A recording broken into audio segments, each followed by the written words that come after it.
The first season of Hell's Paradise ended on such a horrifying note. Like, how in the world do you counter a shinobi as fearsome as Gabimaru? Someone who's pretty much a menace on a daily basis. Yet, by the end of the series, he seems to have lost his memory. Needless to say, that's definitely not a good thing.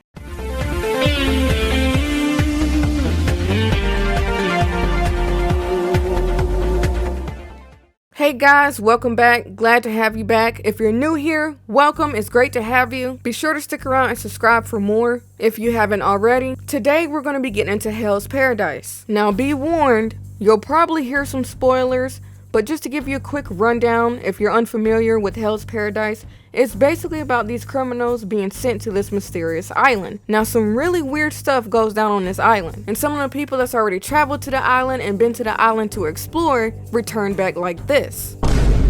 And I'm sure some of you are wondering, why in the world would anyone want to go to this island in the first place if it's capable of something like that? And the reason for that is because the Shogun, he wants to get his hands on this elixir that's rumored to grant immortality. Not only have a lot of people lost their lives trying to get this elixir, but he's also been pretty unsuccessful. And this is where the criminals come in, and this is where our MC comes in. For starters, the Shogun wants to send someone in whose life has little value, and he finds that from the criminals. And the deal is, only one criminal can bring it back, but whoever brings back the elixir of life, their crimes can be pardoned. But all the criminals on the island, they found out real quick that they gotta survive before they can even think about getting their hands on this elixir. Now our MC, his name is Gabimaru, and he's a shinobi. He does his job so well as a shinobi that he's earned the nickname Gabimaru the Hollow. Now the reason we were told why he became a criminal in the first place was because he said that he was tired of the chief's daughter basically, and that he was set up by the chief,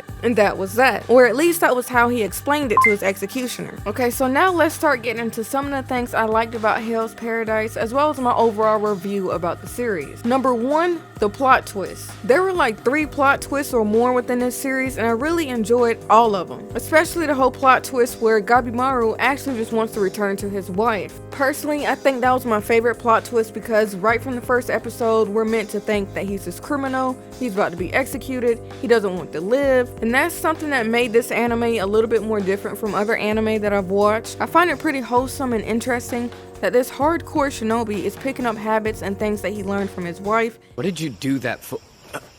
Whenever someone lends you a hand, always remember to tell them thank you. Thank you for saving me. I'm grateful.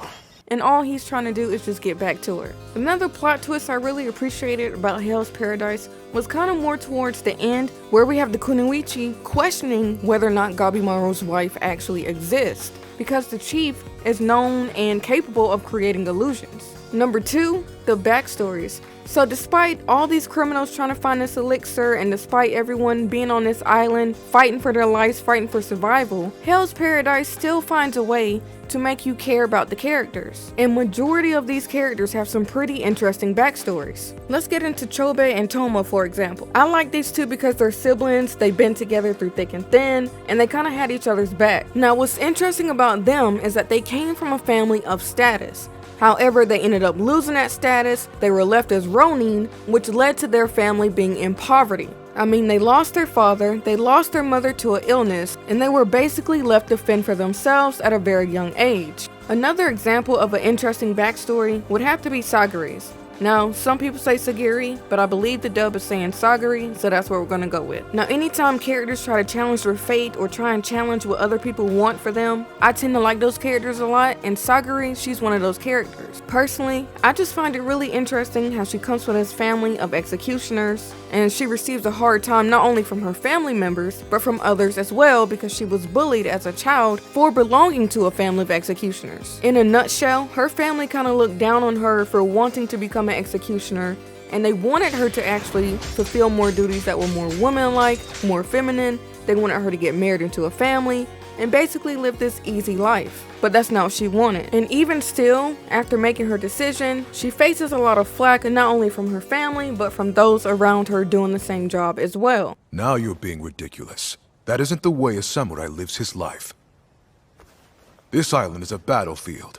It's no place for women and children!